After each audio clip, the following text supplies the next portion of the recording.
likes for this videos. If we get more than 2,000 likes at this videos, we will upload more patriotic news. Kushner reports millions in 77 previously omitted assets.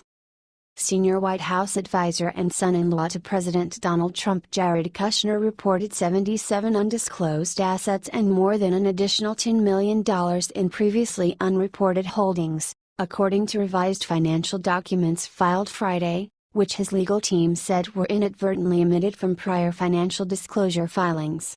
The Office of Government and Ethics certified the updated financial disclosures listing the unreported assets and holdings as a part of an ordinary review process, according to the filings.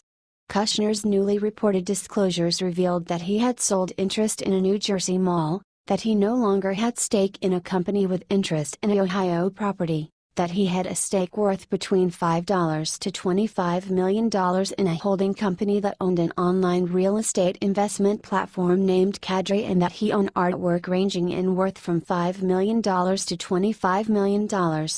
His wife, first daughter Ivanka Trump, meanwhile, disclosed assets worth at least $66 million and an income of at least $13.5 million from last year in separate documents filed Friday. While initial filings showed the couple together held between $240 million and $740 million, the new disclosures show the range to fall between $206 million and $760 million. Jared and Ivanka have followed each of the required steps in their transition from private citizens to federal officials, the couple's lawyer, Jamie Gorelick, said in a statement. The filings by Trump were her first since accepting an official role within the administration in late March, whereas Kushner was tapped as senior advisor prior to President Donald Trump's inauguration.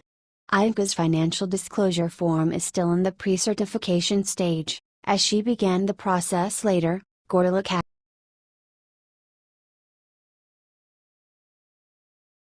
McConnell's last-ditch Obamacare strategy. Talking is no longer working. It's time to vote. Senate Majority Leader Mitch McConnell is taking the rare step of forcing his members to take a tough vote on an Obamacare repeal bill, H.R. 1628, 115, that is on track to fail, making them own their votes.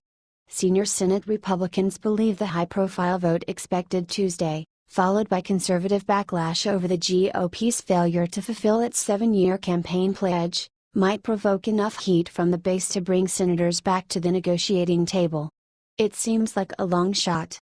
But McConnell may be playing the long game, making his members walk the plank not as an act of desperation but as part of a strategy that just might work.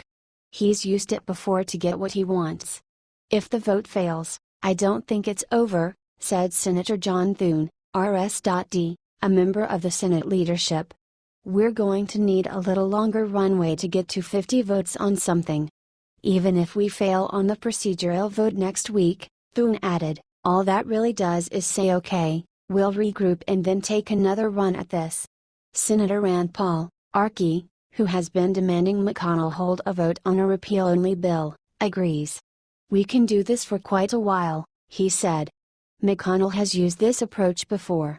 In May 2015 he forced multiple votes that ultimately granted then-President Barack Obama fast-track trade powers during negotiation of a massive Pacific Rim trade deal. This time, the vote comes after months of discussion on repeal legislation that hasn't garnered support from 50 senators. If the strategy doesn't bring senators back to the table, the vote could demarcate a decisive end to at least the public Obamacare repeal debate for some time.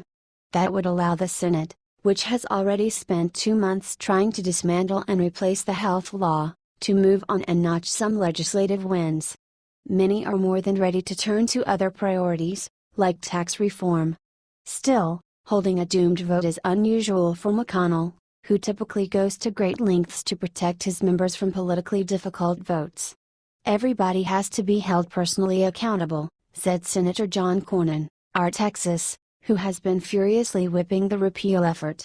Everybody is a good enough politician that if they've got a reason to justify their vote, they'll be able to sell that. The vote Tuesday will be to start debate on Obamacare repeal. But it is unclear as of now which bill would serve as the actual policy, an extremely unusual move. McConnell said earlier this week the Senate would vote on a repeat of a 2015 bill that repealed much of the health care law. Since then, senators have floated the idea of voting on multiple options, including repeal, the Senate's repeal and replace measure, or a combination of these and other policies. That would be moot if the Senate doesn't even vote to start debate. With at least 2 senators having announced they would oppose proceeding to the bill, and the expected absence of Senator John McCain, of Arizona, who was diagnosed with a brain tumor, the vote is likely to fail without major last-minute changes. Leaders have opened the door to the idea that if the margin is narrow, they could vote again when McCain could return to Washington. Given his diagnosis, it's not clear when that could happen. Senate Republicans have other reasons to stop the political bleeding over repeal. They want to move on to tax reform, but they also have health care bills that must pass in the coming months, including renewing the Children's Health Insurance Program and a pivotal FDA funding program. The Obamacare debacle could affect those other bills. The decision to hold a vote, versus just pulling the bill from the floor without forcing members to go on the record, will be more difficult for some senators than others. It could be the biggest liability for Republicans who supported a 2015 repeal bill, which Obama vetoed, and now won't support the same measure. All Republicans currently in office besides Senator Susan Collins of Maine supported it. We're going to find out if there's hypocrisy in the United States Senate in the next few days, said Senator David Perdue, of Georgia. I don't believe in situational ethics. So if you thought it was a good idea to repeal when we had a president that probably would not have accepted it, what's wrong with repealing it now when we have a president who would sign it into law? Senator Shelley Moore Capito, RW.VA, who is not up for re-election until 2020 in a conservative state, argued that circumstances have changed since she voted to repeal the law in 2015 and that she would hope voters understand her argument. For instance, expanded Medicaid has played a big role in combating the opioid epidemic in her state. People's minds change and circumstances change, Capito said. And as time goes on, that's what's happened, and I gotta do what I think is the right thing to do. She doesn't want to vote on a repeal until she sees a replacement measure for the Affordable Care Act. Senator Jeff Flake, of Arizona, who may face a competitive re-election bid next year, dismissed suggestions that voting for a straight repeal of the 2010 health care law could hurt his prospects. I've already voted on it. I'm fine with it, Flake said in an interview. All I can say is, if it comes up, I'll vote for it. There have been so many votes on this over the years that if your opponents want to paint you one way or another, there's lots of fodder they can.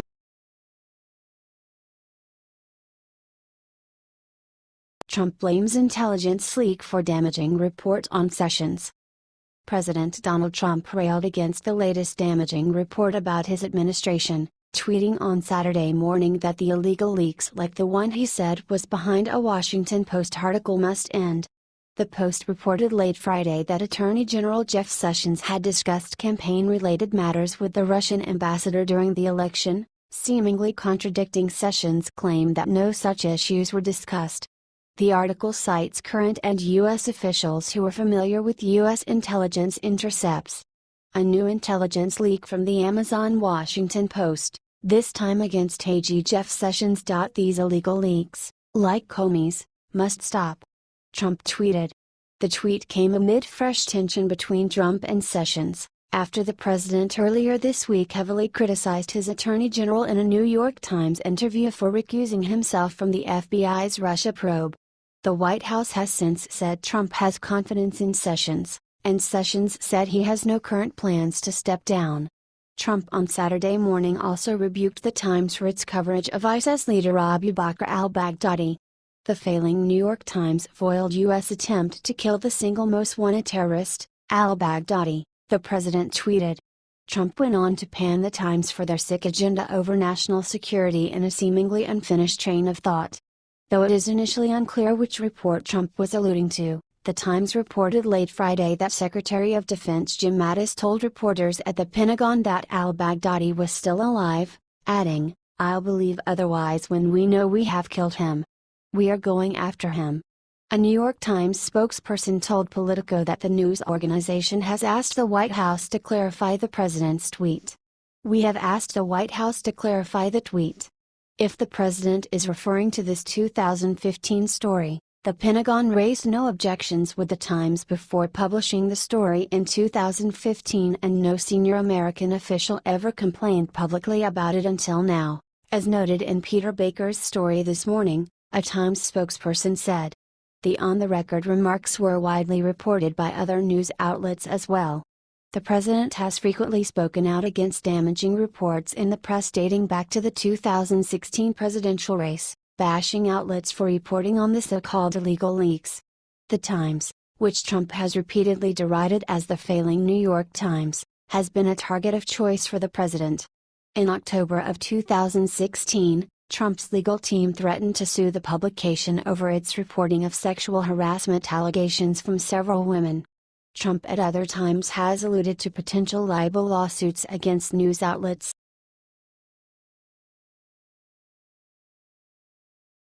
Oregon Senator Wayne Morse dies at 73, July 22, 1974. On this day in 1974, Wayne Morse, a maverick senator from Oregon for 24 years who thrived on controversy, died at age 73 while campaigning as the Democratic nominee to regain the seat he had narrowly lost to Republican Senator Bob Packwood in 1968. In 1944, despite his progressive views, Morse won a Senate seat as a Republican. He broke party ranks in 1952 over Dwight Eisenhower's choice of Richard Nixon as his running mate and became an independent. He still caucused with the GOP, however, which at the time held a razor-thin Senate majority after Eisenhower's presidential victory. When the new Congress convened in 1953, party leaders punished Morse for his defection by stripping him of his seniority and his seats on the Armed Services and Labor Committees. He had arrived at the opening session with a folding chair and said, "Since I haven't been given any seat in the new Senate, I decided to bring my own." Later that year, Morse staged a filibuster against Tideland's oil legislation for 22 hours, which held the record until South Carolina Senator Strom Thurmond, another maverick, broke it in 1957 by 2 hours. In 1955, Morse became a Democrat, giving the party a one-vote Senate margin. Senator Lyndon B. Johnson, D. Texas, the new majority leader, rewarded Morse by restoring his seniority and offering him his choice of committee assignments. He chose banking and foreign relations. With LBJ in the White House, Morse, a resolute critic of the Vietnam War, became one of two senators in 1964 to oppose the Gulf of Tonkin Resolution, an act of political defiance that probably ultimately cost him his Senate seat. An exasperated LBJ privately quipped to a reporter, "You can lead a Morse to water, but you can't make him think." It was a mean-spirited remark. Johnson knew that Morse had been kicked in the head by a horse in 1951. He sustained major injuries. The kick nearly tore his lips off, fractured his jaw in 4 places, knocked out most of his upper teeth, and loosened several others. In 1959, Morse had opposed Eisenhower's nomination of Clara Boothe Luce as ambassador to Brazil. Morse chastised her for having criticized President Franklin D. Roosevelt. After being confirmed by a 79-11 vote, Luce said her troubles with Morse stemmed from the fact that a horse had kicked him.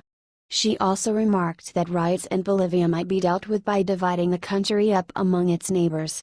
A backlash against her remarks from Morse and other senators and refusal to retract them led to her resignation 3 days after having been confirmed. Morse composed his own epitaph when he wrote, "As long as I serve on this job, I am going to serve my own master under obligation to no one."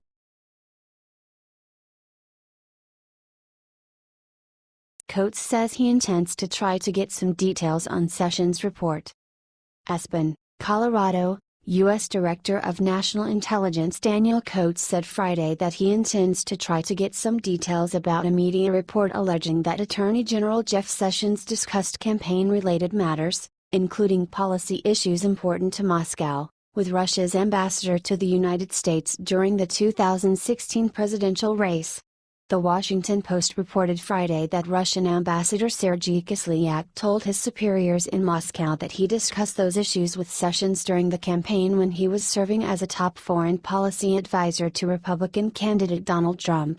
Kislyak's accounts of two conversations with Sessions were intercepted by U.S. spy agencies, which monitor the communications of senior Russian officials both in the United States and in Russia, the Post reported.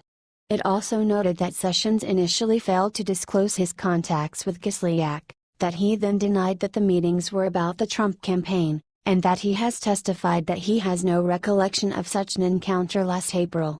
One U.S. official told the Post said that Sessions has provided misleading statements that are contradicted by other evidence. And it reported that a former official said that the intelligence indicates that Sessions and Kislyak had substantive discussions on matters including Trump's positions on Russia-related issues and prospects for U.S.-Russia relations in a Trump administration. Sessions has repeatedly denied discussing campaign-related issues with Russian officials, and that the meetings with Kislyak were specifically in his capacity as a U.S. Senator. As DNI Director, Coates oversees the National Security Agency and other intelligence agencies that would have conducted any intercepts like those the Post reported. Asked about the report during a panel at the Aspen Security Forum here, Coates said, "I just learned about it. Also, I saw the headline. I have come to the point where I no longer put any stock in headlines or breaking news." But, Coates continued in a somewhat disjointed response, "I tell my friends, and if I was talking to the nation, which I don't, I would say. Actually, my wife encouraged me to read this thing and, to, ask a question before you take something as truth. So I'm going to ask, is this for real? Is this the real thing? Try to get some details before I draw a conclusion. And I try to do that with everything." Coates also said there is no dissent within U.S. intelligence agencies about the publicly announced conclusion that Russia meddled in the election through hacking and fake news stories. The comment put him at odds with Trump, who has repeatedly cased out on the veracity and legitimacy of those findings.